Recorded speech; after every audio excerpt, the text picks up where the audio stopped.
हाँ तो भाई क्या हाल है आप सभी के? सभी अच्छे?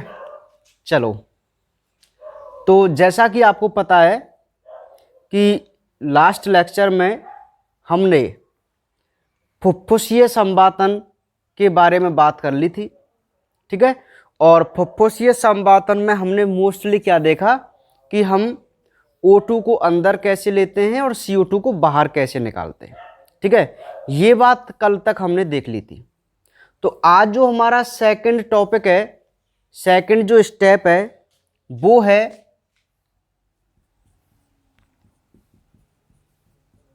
गैसों का विनिमय। ठीक है, एक्सचेंज ऑफ गैसेज, ये हमारा सेकंड स्टेप है।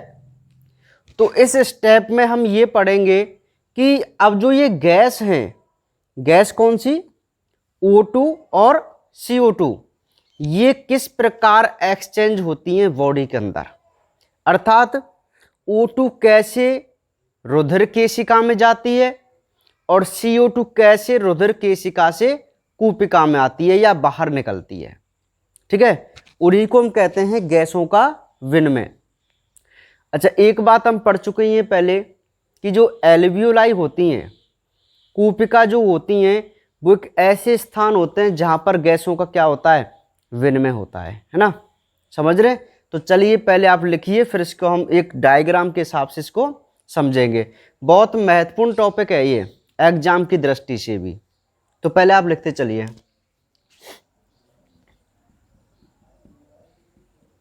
गैसों का विनिमय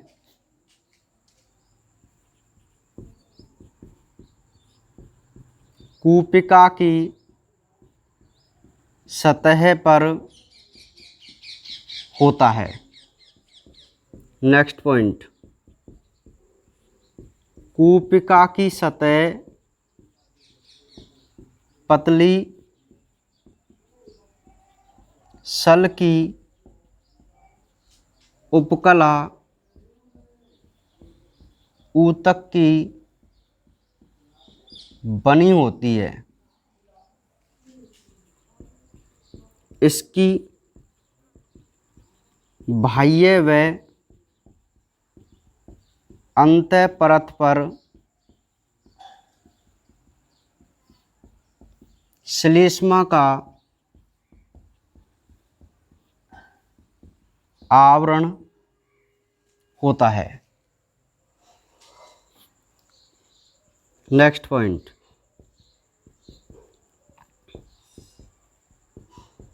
रुधिर केशिका की भित्ति पतली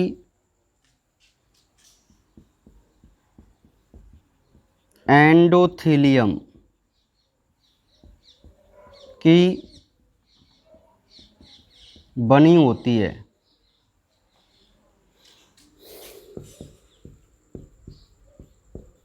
इस प्रकार कूपिका की वायु व रुधिर केशिका की वायु के मध्य दो पतली परत होने से इनका आसानी से विनिमय हो जाता है। नेक्स्ट पॉइंट, वायुमंडल में किसी गैस की विशिष्ट मात्रा को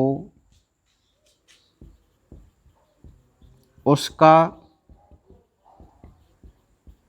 आंशिक दाब पार्शियल प्रेशर कहते हैं।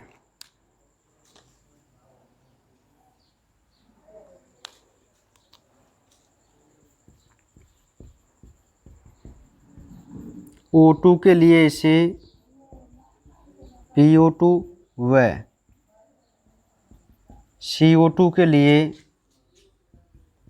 PCO2 से प्रदर्शित करते हैं। नेक्स्ट पॉइंट, कूपिका में O2 का आंशिक दाब अधिक तथा रुधिर केशिका में CO2 का आंशिक दाब अधिक होता है। अतः ये विसरण विधि द्वारा विनिमय हो जाती है। आराम से लिखिए इस थ्योरी को, ठीक है, लिख लो, पहले इसको नोट कीजिए आप। हाँ, आपके पास टाइम है, 2 मिनट का समय है, आराम से लिखो।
कर लिया नोट? आराम से कीजिए ना।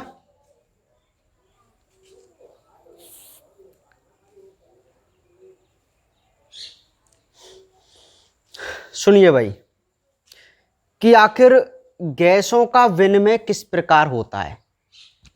गैसों का मतलब है कि जो हमारी ऑक्सीजन है और CO2 है वो आपस में कैसे एक्सचेंज होगी। देखो, एक बात मैं आपको बताऊं कि आपने ऑक्सीजन को अंदर लिया है ना, तो वो ऑक्सीजन सबसे पहले आपके लंग्स में जाएगी, फेफड़ों में जाएगी, और फेफड़ों में मोस्टली कहाँ पर, कूपिका में, ठीक है। तो कूपिका से वो क्या, कहाँ, देखो कूपिका में ऑक्सीजन है ना, तो कूपिका से हमें उस ऑक्सीजन को रक्त में भेजना है ना, और रक्त में होता है CO2 पहले, तो वो CO2 कहाँ आनी चाहिए, कूपिका में, तभी तो एक्सचेंज होगा। यदि कूपिका से ऑक्सीजन रक्त में चले जाए और रक्त से CO2 कूपिका में आ जाए तो इसी को तो हम एक्सचेंज ऑफ गैसेज बोलेंगे, मतलब गैसों का विनिमय हो गया, आदान प्रदान हो गया, ठीक है। तो देखते हैं क्या कहती है थ्योरी। कूपिका की जो सरफेस होती है, सतह होती है, उस पर गैसों का विनिमय होता है, ठीक है। कूपिका की जो सतह है वो पतली सल की उपकला ऊतक की बनी हुई है। किसकी बनी हुई है, एक पतली सल की उपकला ऊतक की। इसकी बाह्य और अंतः परत पर एक श्लेष्मा का आवरण होता है। बाह्य और अंतः परत पर किसका आवरण होता है? श्लेष्मा का आवरण होता है। ठीक है, याद रखना इसकी जो सतह है वो किसकी बनी हुई है? एक सल की उपकला ऊतक की बनी हुई है ना। ऊतक होते हैं ये, अभी आप नहीं समझ पाएंगे, जब हमारा इस चैप्टर चलेगा तब हम आपको बताएंगे ऊतकों के बारे में। तो रुधिर केशिका की भित्ति, क्योंकि हमें तो दोनों ही चीज देखनी है ना, कूपिका देखनी है और रुधिर केशिका देखनी है। तो कूपिका की जो भित्ति है वो तो सल की उपकला की जो कि पतली है, और रुधिर केशिका की भित्ति है वो भी एक पतली एंडोथीलियम परत की बनी होती है। तो एक सिंपल सी बात क्या हुई कि कूपिका की वायु और रुधिर केशिका की वायु है ना, कूपिका में मान लीजिए ऑक्सीजन है और रुधिर केशिका में CO2 है। तो इन दोनों के मध्य केवल दो पतली परतें हैं, एक तो सल की उपकला की और एक एंडोथीलियम की, है ना। तो इन पतली परत से इनका आसानी से क्या हो जाता है? विनिमय हो जाता है ना। नेक्स्ट, अब ये बहुत इंपॉर्टेंट लाइन है कि वायुमंडल में किसी गैस की विशिष्ट मात्रा को, जैसे ये पूरा एनवायरनमेंट है तो उसमें गैसों का मिश्रण है। क्या है? गैसों का मिश्रण। भाई पूरी गैसों का मिश्रण है, तो गैसों के मिश्रण में, हाँ चलो आप मिश्रण भी आप यहां नोट कर लेना, एक शब्द ना मिश्रण, कि यहां मिश्रण हम जरूर काम में लेंगे ना। तो देखो वायुमंडल में गैसों के मिश्रण, वायुमंडल में गैसों के मिश्रण में से किसी गैस की विशिष्ट मात्रा को, वायुमंडल में किसी गैसों के मिश्रण में से गैस की विशिष्ट मात्रा को हम उसका आंशिक दाब कहते हैं, पार्शियल प्रेशर कहते हैं। बहुत इंपॉर्टेंट क्वेश्चन है ये कि आंशिक दाब क्या है। तो एक सिंपल सी बात है कि वायुमंडल में जो गैसों का मिश्रण है, वायुमंडल में जो गैसों का मिश्रण है उनमें से किसी भी गैस की विशिष्ट मात्रा उसका क्या कहलाते हैं? आंशिक दाब कहलाता है। ठीक है, तो आप इस लाइन को थोड़ा चेंज कर लेना, मैं यहां भूल गया था मिश्रण लिख लेना। चलिए समझ में आ गई बात, तो अब याद आ गया, मैंने यहां लिख दिया ना। चलिए, तो वायुमंडल में गैसों के मिश्रण में से, है ना, वायुमंडल में गैसों के मिश्रण में से किसी गैस की विशिष्ट मात्रा को, जो शब्द आपको लिखने हैं वो क्या लिखने हैं? गैसों के मिश्रण में से, है ना, किसी गैस की विशिष्ट मात्रा को हम उसका क्या कहते हैं? आंशिक दाब कहते हैं। ठीक है, नेक्स्ट, अब ऑक्सीजन के लिए उसके आंशिक दाब को हम PO2 से शो करते हैं, पार्शियल ऑफ ऑक्सीजन। P का मतलब पार्शियल, पार्शियल प्रेशर। वैसे हम इसको PPO2 भी कह सकते हैं, लेकिन हम शॉर्ट में चलते हैं तो थोड़ा PO2 ही वहां पे लिख के हम काम चलाते हैं, है ना। बुक वगैरह में PO2 और CO2, PO2 PCO2 ही आपको मिलेगा। तो इससे आप समझ जाना PO2 है तो मतलब उसका ये आंशिक दाब की बात कर रहा है। ठीक है, तो PO2 और CO2 के लिए से हम PCO2 से प्रदर्शित करते हैं। अब नेक्स्ट पॉइंट, कूपिका में, बात समझो, कूपिका में ऑक्सीजन का जो आंशिक दाब है वो अधिक होता है ना, लेकिन जो रक्त केशिका है उसमें O2 का आंशिक दाब कैसा रहेगा? कम। तो जो अच्छा, एक जो इनका सिस्टम होता है कि अपनी अधिक सांद्रता से ये निम्न सांद्रता की तरफ जाती हैं गैस, अधिक सांद्रता से निम्न सांद्रता की तरफ। अब एक बात देखो, कूपिका में ऑक्सीजन का आंशिक दाब ज्यादा है, मतलब यहां इसकी सांद्रता ज्यादा है। ठीक है, और जो रुधिर केशिका है वहां पे ऑक्सीजन की सांद्रता कैसी है? कम। तो ऑक्सीजन इस कूपिका से कहां जाएगी? रुधिर केशिका में। क्लियर? इसी प्रकार रुधिर केशिका में CO2 का आंशिक दाब कैसा है? ज्यादा, लेकिन कूपिका में इसका आंशिक दाब कैसा है, कम। तो CO2 कहां से कहां जाएगी, रुधिर केशिका से कूपिका में, ठीक है। तो इस प्रकार ये साधारण विसरण विधि द्वारा आपस में क्या हो जाता है, इनका एक्सचेंज हो जाता है, विनिमय हो जाता है, ठीक है। तो ये थ्योरी आपको लिखनी है गैसों के विनिमय में। क्लियर है भाई। अब इसका एक हम बहुत इंपॉर्टेंट डायग्राम बनाते हैं, और जो डायग्राम हमसे वो एग्जाम में पूछा ही जाता है भैया, बहुत इंपॉर्टेंट डायग्राम है, तो आप ध्यान से समझने की इसको कोशिश कीजिए। देखो, हमें गैसों के विनिमय को एक आरेख द्वारा शो करना है, प्रदर्शित है ना, तो ध्यान से समझो।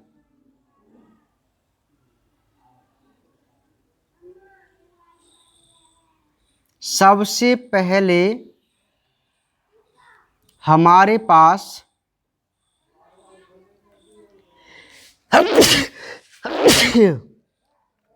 ये कूपिका होती है। क्या है भाई,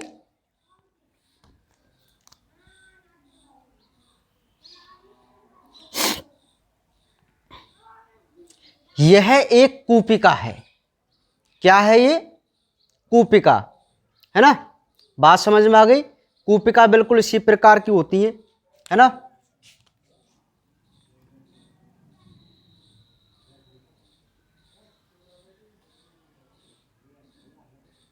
चलिए अब सुनो, यहां कूपिका में अच्छा, वायुमंडल में क्या होता है मैं आपको बता दूं कि जो ऑक्सीजन होती है उसका 159 mm ऑफ Hg इसका क्या होता है, पार्शियल प्रेशर का मान होता है, ठीक है। जबकि CO2 का यहां पे कितना होता है, 0.3 होता है। कितना होता है, 0.3 होता है, ठीक है। ये वायुमंडल की बात चल रही है। अब वायुमंडल से ये जो ऑक्सीजन है जैसे ही यहां कूपिका में प्रवेश करेगी तो इसका जो PO2 है वो रहेगा 101.2। ये जो 0.23 ये कुछ भी हो सकता है, इसमें कोई दिक्कत वाली बात नहीं है, आप लेकिन 101 जरूर याद रखें, समझ रहे। हाँ, जबकि PCO2 है वो होता है 40। अब ये देखो, ये आपको थोड़ा सा याद करना पड़ेगा भाई, है ना, ये आपको याद रखने पड़ेंगे। बात को समझो, ये इसके किसके बात चल रही है, ये पार्शियल प्रेशर के बारे में बात चल रही है, ठीक है, पार्शियल प्रेशर के बारे में, है ना। तो वायुमंडल में है, देखो ये कूपिका से बाहर तो वायुमंडल की बात है, तो यहां PO2 कितना है, 159 है। PCO2 कितना है, 0.3। मतलब CO2 का जो आंशिक दाब है, हम उसकी क्वांटिटी है वो सबसे कम होती है वायुमंडल में, आप 10th क्लास में पढ़ चुके हैं, है ना।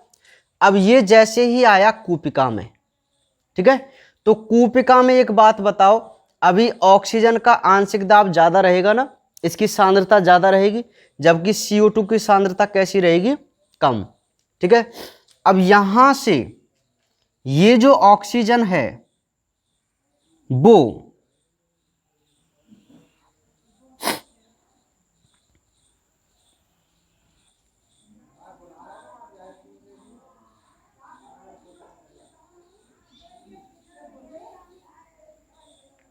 डिफरेंट, मुझे यहां पे करना पड़ेगा, एक मिनट रुको आप।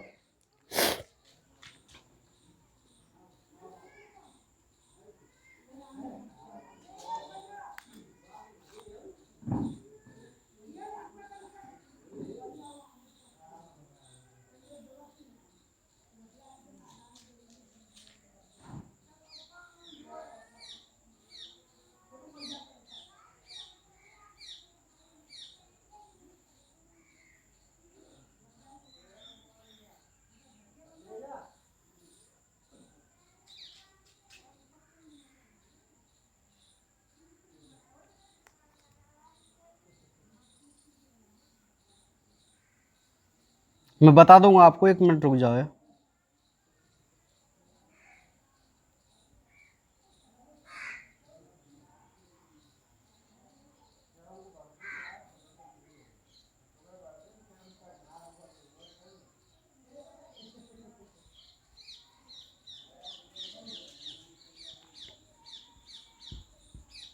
देखिए ये दिखाई दे रहा है आपको यहां तक, सुनो।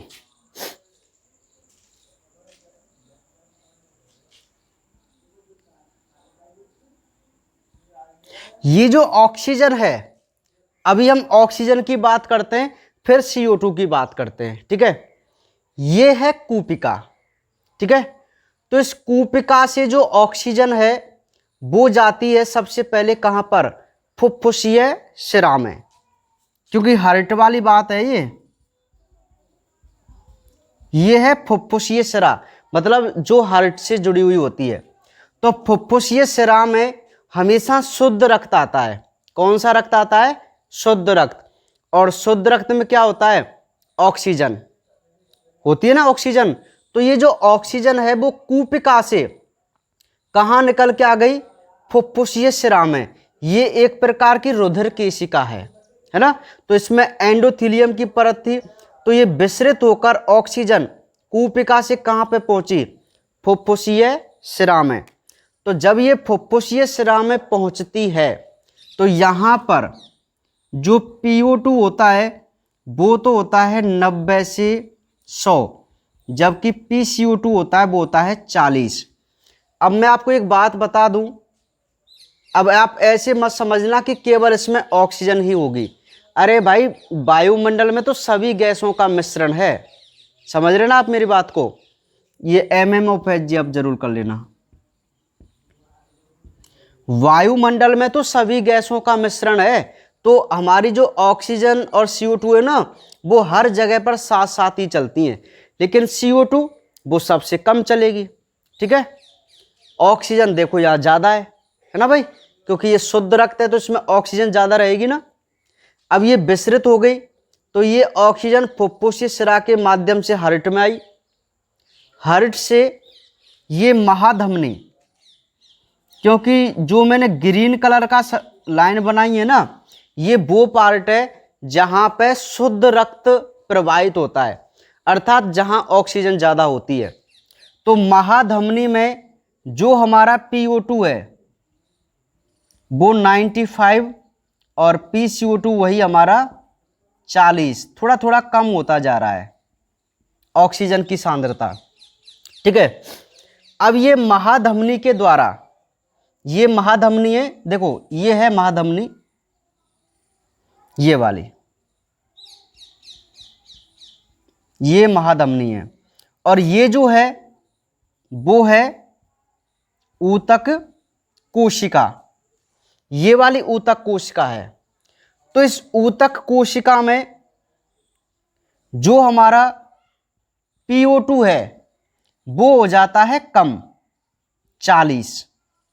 समझ में आ गई बात। हाँ, अब यहां से ये जो ऑक्सीजन है वो जाती है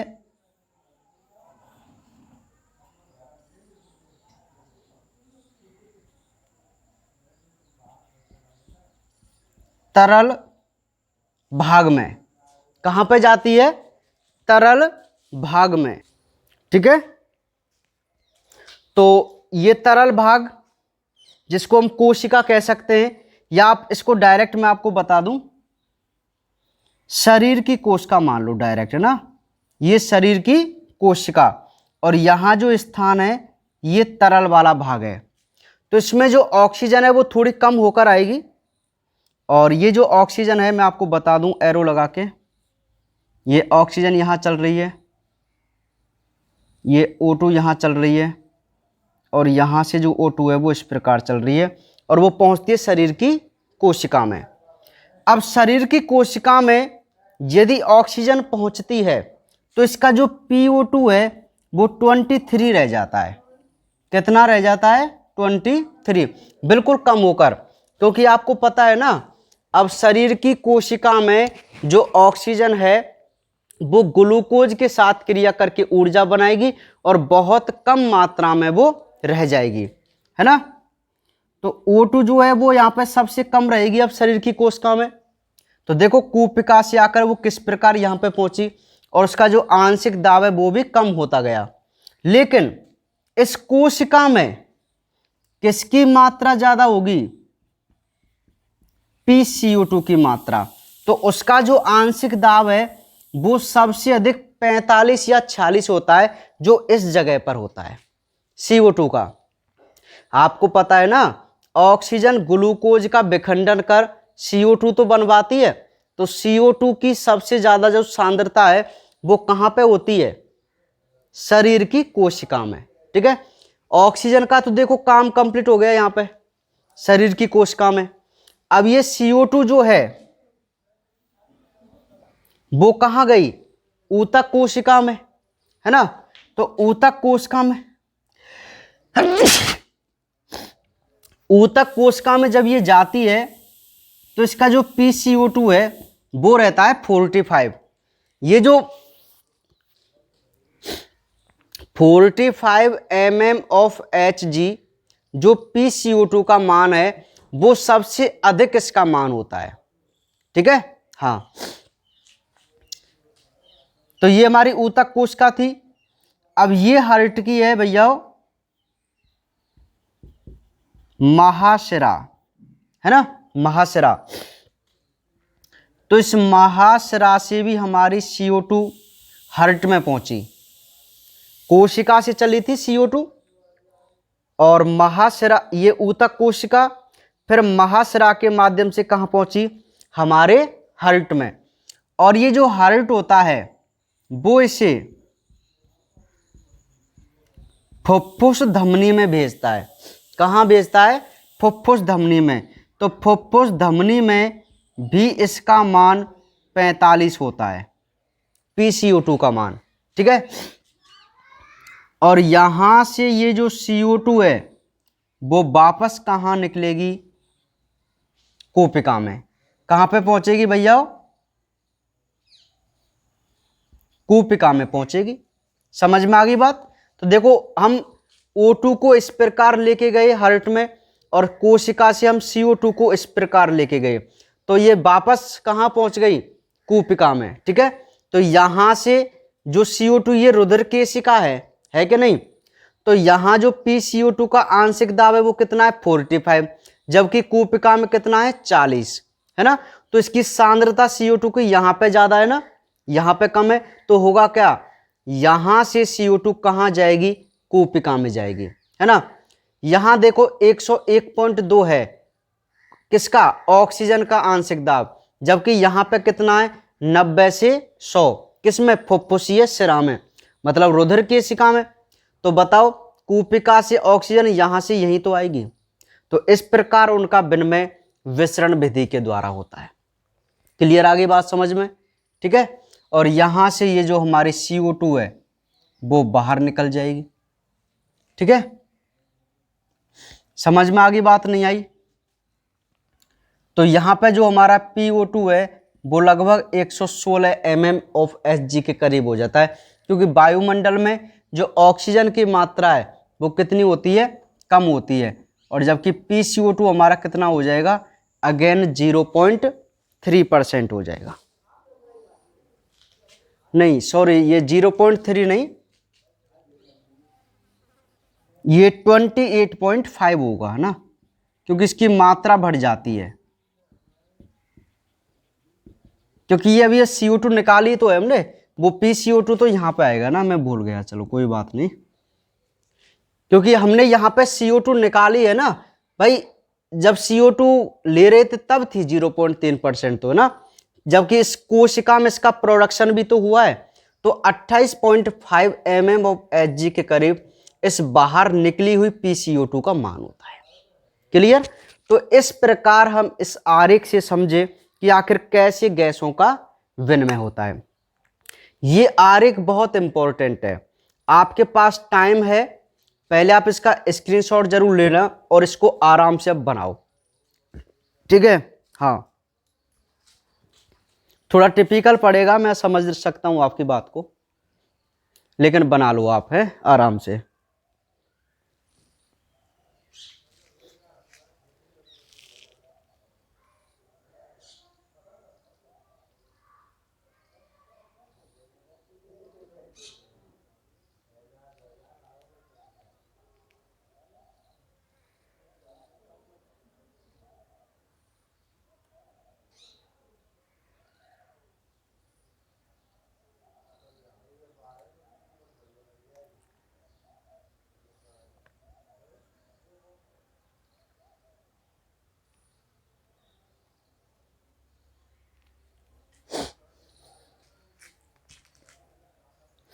आराम से बनाओ, बिल्कुल ढंग से, सभी मान लिखते हुए ना।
बहुत अच्छी तरीके से बनाना इसको, हर चीज को ना, और वीडियो को रिपीट करके इसको दोबारा समझने की भी कोशिश करना।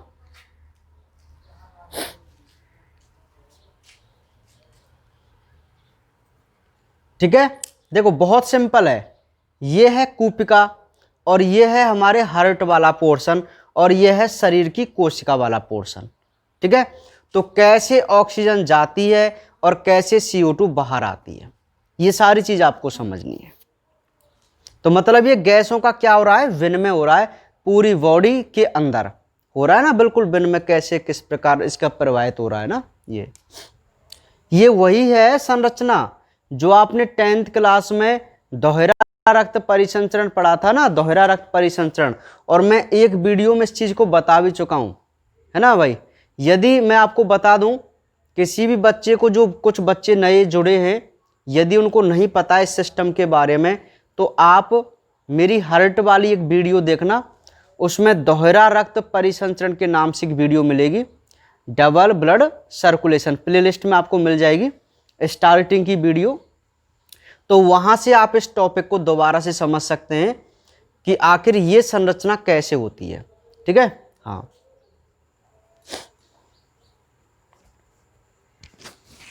बनाओ ढंग से।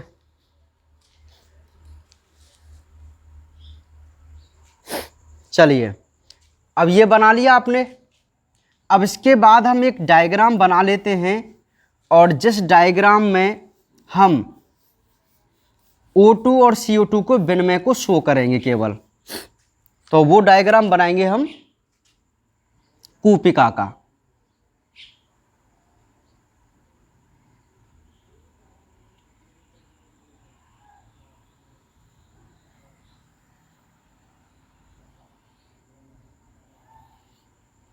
ठीक है,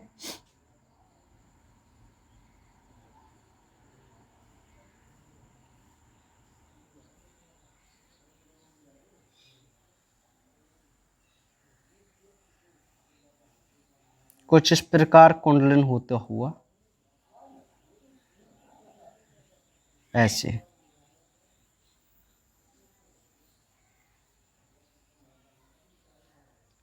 ठीक है भाई,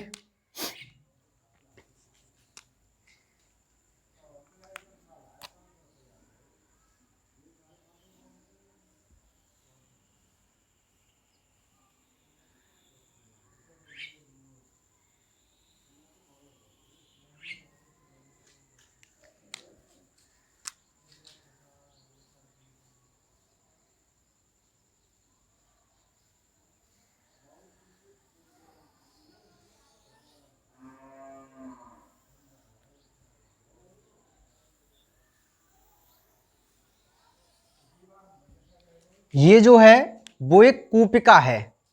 क्या है भाई? कूपिका है ना। ये कूपिका का है नम स्तर, मतलब म्यूकस वाला, और ये है फुफ्फुसीय शिरा, और ये है फुफ्फुसीय धमनी। ठीक है।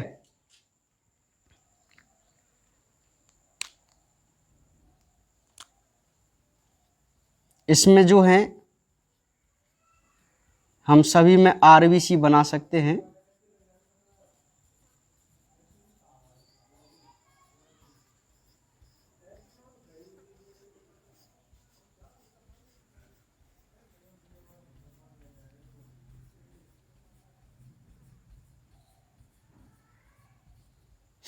ठीक है, ये हमारी क्या है? आरबीसी। ठीक है भाई। तो होता क्या है, यहां ऑक्सीजन आई कूपिका में, तो ये जो ऑक्सीजन है वो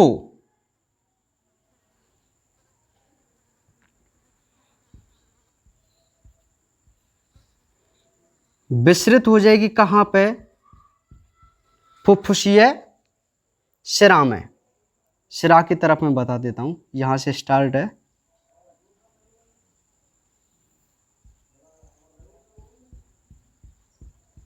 तो ये फुफ्फुसीय शिरा में यहां पे पहुंच जाएगी भाई ऑक्सीजन। ठीक है, विसरित होकर, है ना। अब जो CO2 है वो आती है किसके माध्यम से? या कहीं से भी आई मान लीजिए, तो मान लीजिए यहां पे हमारी CO2 है। ठीक है, ये है CO2। तो यहां से जो CO2 है वो इस प्रकार निकलकर कहां जाएगी? बाहर जाएगी। ठीक है, तो इस प्रकार ये जो डायग्राम है एक कूपिका का, जो केवल आपको शो कर रहा है कि O2 कैसे और CO2 कैसे विसरण हो रहा है। केवल देखो, यहां ऑक्सीजन की सांद्रता कम है, ये रुधिर केशिका है जहां ऑक्सीजन की सांद्रता, सॉरी, यहां O2 की सांद्रता ज्यादा है और यहां O2 की सांद्रता कम है। तो बस यहां से ये कहां पे पहुंचेगी ऑक्सीजन? रुधिर केशिका में। तो एक्सचेंज हो गया, विनिमय हो गया। अब इस रुधिर केशिका में, इस रुधिर केशिका में जो हमारी CO2 है, जो हमारी CO2 है वो ज्यादा होती है और कूपिका में CO2 कम होती है। तो रुधिर केशिका से जो हमारी CO2 यहां आती है और वो बाहर निकल जाती है। समझ में आ गई बात? तो ये सिस्टम होता है। तो इस डायग्राम को भी और बना लो, और आज हम केवल इतनी ही बात करेंगे और बाकी जो नेक्स्ट स्टेप है वो करेंगे कल। ठीक है, आज इनको ही ढंग से देख लेना आप दोनों को, बहुत इंपॉर्टेंट क्वेश्चन है ये, बना लो आराम से।